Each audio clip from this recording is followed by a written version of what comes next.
Hello Scrummies, one more interesting video for you. In this video, we are going to share with you essential Scrum Master interview questions along with detailed answers. These questions are shared by one of our viewers from Toronto, Canada. Friends, please turn on caption for this video for better understanding. Before we get into interview questions, a very quick warm welcome from myself. My name is Sunand Sharma, that's me in the center of the screen. I'm an agile consultant based in Den Haag, Netherlands, and I'm helping people for the last 2 years to successfully pass their interviews. I always do that by giving you a top scoring real world interview questions with detailed answer you can't find anywhere else. Friends, always use these answers as reference only and always personalize them based on your experience. Friends, please make sure you subscribe by clicking the button below the video and then you won't miss out any of the weekly videos I am uploading. And I would also appreciate your support if you gave the video a big like. Your one like is a big motivation for me because that's telling me you enjoy the content and I will create more for you. Thank you very much.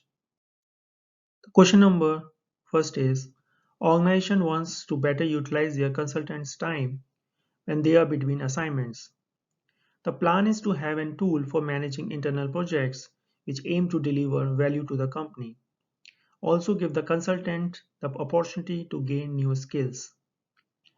Using Scrum for these projects are getting mixed results since staff leave the project pretty much immediately and they get billable assignments which make it impossible to get somewhat consistent velocity.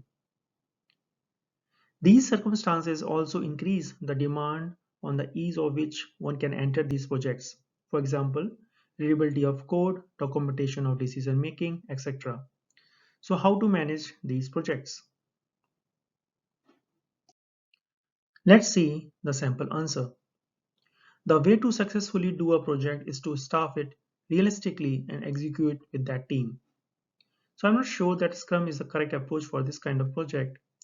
A similar case can be found in developing free open source software where contributions are recurrent and varied. Possibly a system without specific iterations but with continuous deployment and variable velocity like Kanban could suit this kind of scenario better. I would also suggest that using an iterative project methodology is actually hurting you. Why? Because Scrum rely on a constant team with a constant achievable velocity. So if you have a team of 5 and in a 3-week sprint, you lose 2 team members, you lose control of that velocity and will either have to under-deliver or change your development cycle time frame. Best way I believe this project could be more successful is to create a backlog first. Try and do vision of what exactly is that you want to achieve from this tool. Once you have the backlog, then try to have 2 people on board for long term to author your requirements and make some UI mockups in very small work packages. These guys should understand design requirements, and when you get a developer on the bench, you assign him or her a small amount of work that your organization can commit to letting them finish. Also, we should do demos from time to time to update stakeholders and make use of people on the pool. The next question is, how do you build a high-performing Scrum team as a Scrum Master? Friends, this question is again most asked question in Scrum Master interviews. So let me give answer in detail. So let's start with what is a Scrum team. So everyone know the fundamental unit of Scrum is a small team of people, a Scrum team. A Scrum team consists of one Scrum Master, one Product Owner, and developers. Within a Scrum team, there are no sub-teams or hierarchies. It is a cohesive unit of professionals focused on one objective at a time, the product goal. The Scrum teams are cross-functional, meaning the members have all the skills necessary to create value each sprint. They are also self-managing, meaning they internally decide who does what, when, and how. Friends, let's see what is high-performing team. Some time ago, Google's people operations set out to learn the secret of a successful teams. Being data-driven, the Google People Operations team conducted over 200 interviews with Google employees and looked at more than 250 attributes of over 180 teams over 2 years. Yes, friend, they are very thorough. The Google team learned that in a high performing team, there are five key dynamics that differentiate the high performing team versus other common teams. The very first is psychological safety, the second is dependability, third is structure and clarity, fourth is meaningful work, and fifth is impactful work. And to test whether these dynamics exist, there are five questions that go with them. The very first is, can we take risk on this team without feeling insecure, embarrassed?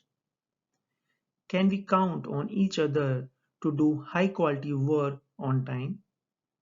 Are goals, roles, and execution plan on our team clear? Are we working on something that is personally important for each of us? Do we fundamentally believe that the work we are doing matters?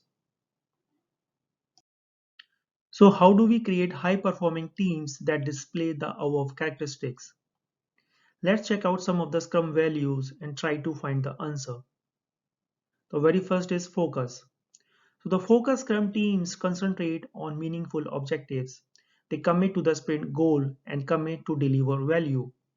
In expressing focus, the Scrum teams also show courage to say no to distractions and exhibit commitment in supporting each towards achieving their intended sprint goal. In the value of focus, Scrum team execute the dynamics 4 and 5, that is meaningful work and impactful work. The second Scrum value is openness. The Scrum teams are transparent. The role and responsibilities for a Scrum team are clearly defined, and the entire Scrum team commits to deliver the sprint goal every sprint. Open Scrum teams work hard to bring problems to the table and speak about them respectfully. Scrum teams display a low tolerance for ambiguity and problems. If things are unclear, open teams will be courageous in speaking out difficulties and discussing challenges, therefore expressing Google third dynamics of structure and clarity. The third Scrum value is commitment. Scrum teams commit to not just achieving the sprint goal, but to help and support each other in a team's collective journey to achievement. The Scrum team is collectively accountable for achieving the sprint goal. This commitment requires courage to be transparent around team impediments as well as personal challenges.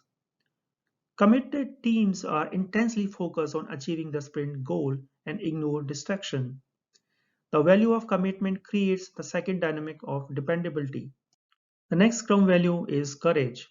So courage is displayed by the Scrum team every time the team chooses to ignore distractions, talk openly and respectfully about challenges, focus intensely on the sprint goal, hold each other accountable, hold to the team's definition of done, choose to deliver the highest value to market, and choose to work through conflict.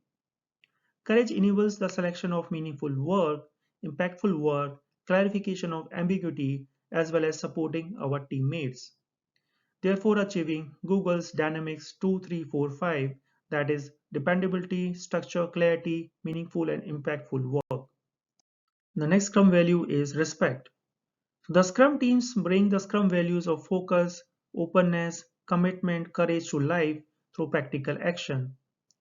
How they do these action is through respect.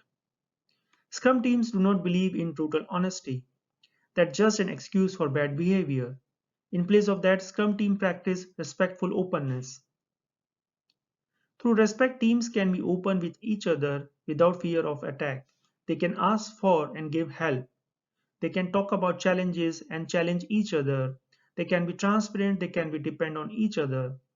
When these values are lived together, they create trust. Trust is also known as being psychological safe. When you trust your teammates, you can ask for and give support. You can talk about difficult subjects. You can hold each other to account and to be held to account. In fact, you become a high performing team and display all qualities that Google identified as a key to amazing team. The next question is, let's say we have a sprint of 2 weeks. In that sprint, the team has to work on X number of user stories. How can we handle the case where the team finishes all issues user stories ahead of time? Do we pull tasks from the next sprint to the current one? Do we start a new sprint with some extra days in it in order to compensate for the days that we have earned? Or we impart training, other learning activities for the team until the sprint ends and a new one starts? Let's see the sample answer. A sprint is never completed ahead of time. A sprint is a time box. It has a fixed start and a fixed end. In terms of events, the sprint planning is the first event and the sprint retrospective is the last. When it comes to finishing early, there are two possibilities. One possibility is that the team has met sprint goal prior to the end of the time box. The second is that the team has completed all of the work selected for the sprint backlog before the end of the time box. We should encourage a team to set the sprint goal with the maximum of 85% of the product backlog items selected for the sprint. That will lead to the completion of the goal. This helps the team to consistently meet their goal and regularly deliver valuable increments sprint over sprint, while still handling any unexpected event that arise in the sprint. When the sprint goal is complete, the team can continue working on their sprint backlog for the remaining of the sprint. If the team has completed all of the identified work in the sprint backlog, there are few options.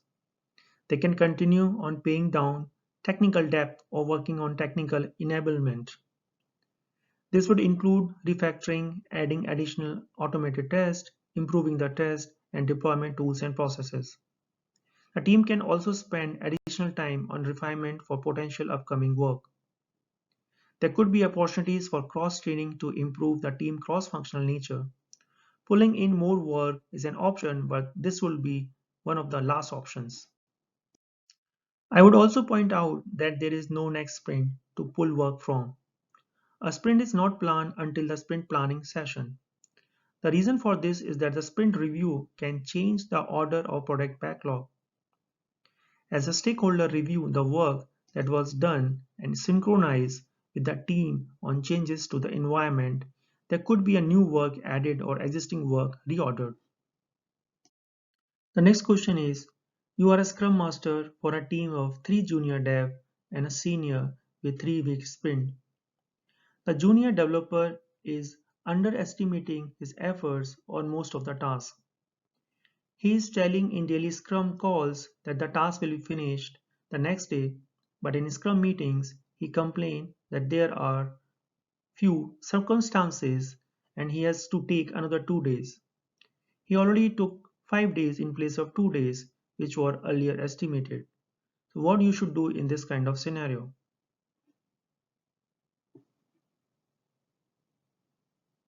The simple answer is, in the Scrum, the team aims to complete the sprint goal by the end of the sprint. It should not be necessary to estimate day-to-day deadlines since the delivery date is always the end of the sprint.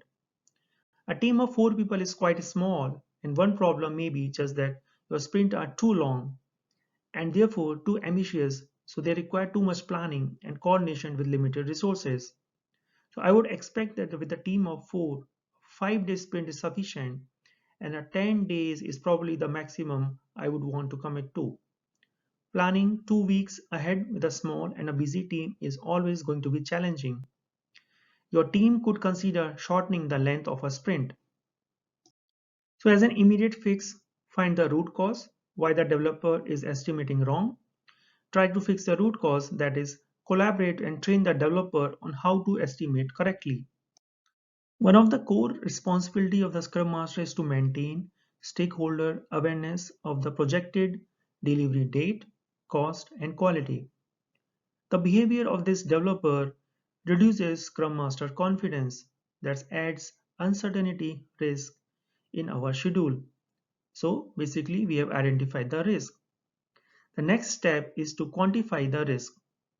How much impact does this have on the schedule?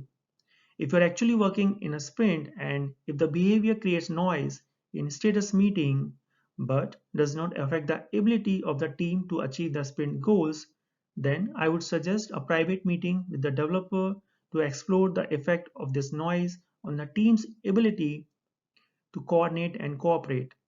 If on the other hand, this dev's uncertain estimate affect either your ability to deliver sprint goals or your team's ability to meet your projected schedule, then this is not a risk, it's an issue.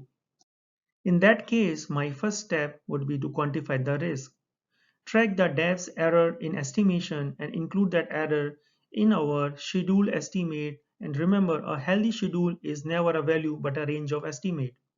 So adjust the schedule range to ensure that the dev's behavior will fall within the projected range. That means you are going to have a track how much error there in the dev estimate and inflate your schedule by that amount. Work with your management stakeholders to adjust their perception and to create a management reserve that can be used to compensate for the dev's estimation error. And have the conversation with the dev about estimation errors and accuracy. The conversation is a bit different this time because the impact of the error is not to make the team's coordination harder, the impact is on the schedule and the ability to deliver. This is a sincere offer to work with the dev to improve estimation.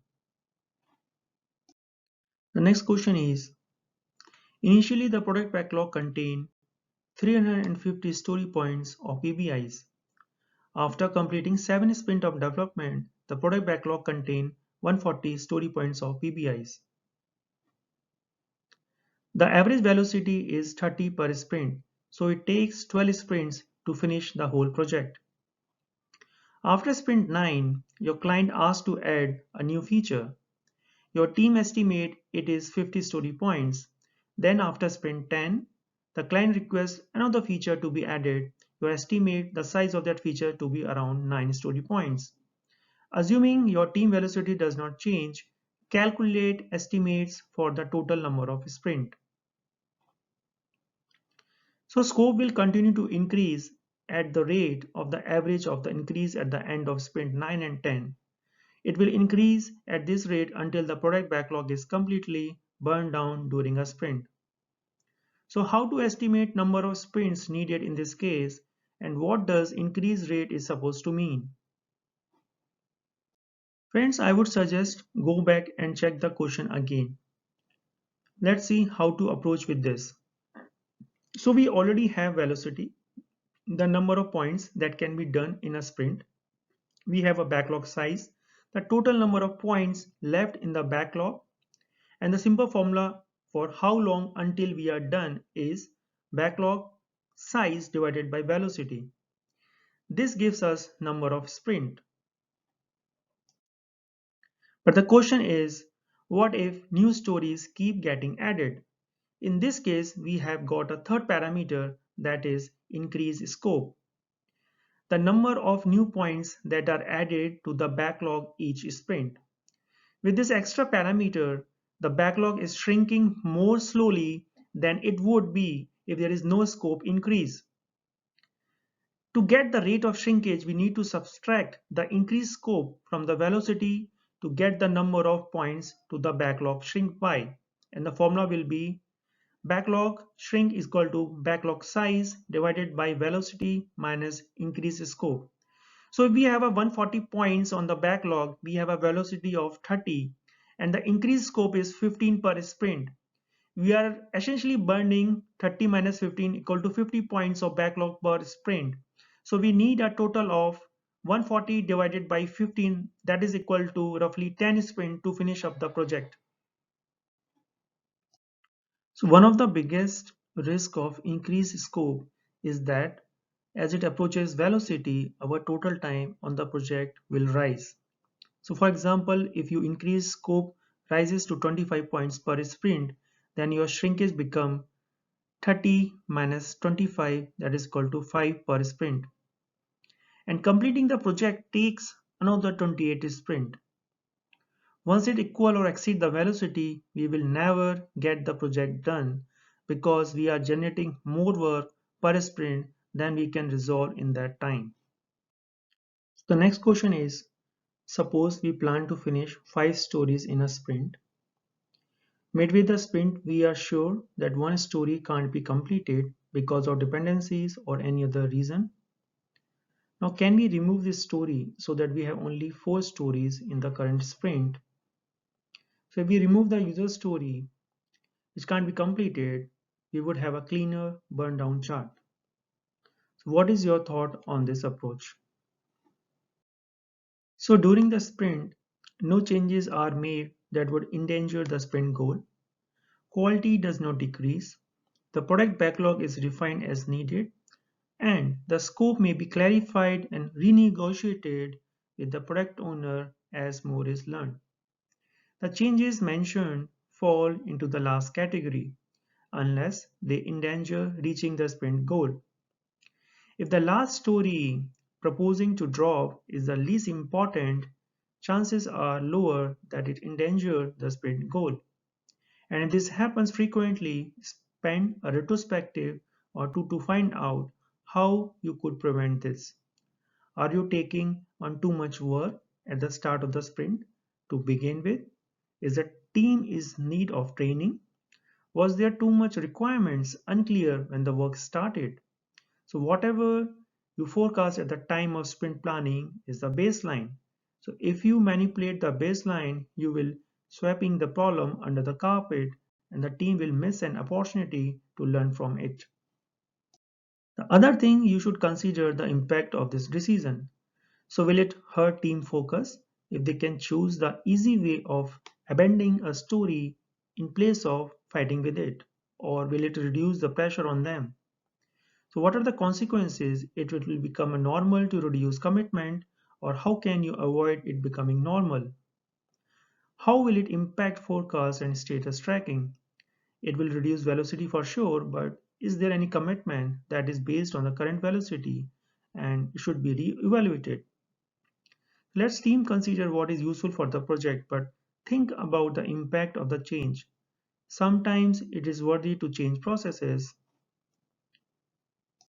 So if you remove the user story, burndown will now reflect the new situation and should now shows that you are again on track for timely delivery of the new scope. Remember that the burndown is a practice the team can use to see if they are still on track to deliver what they forecasted.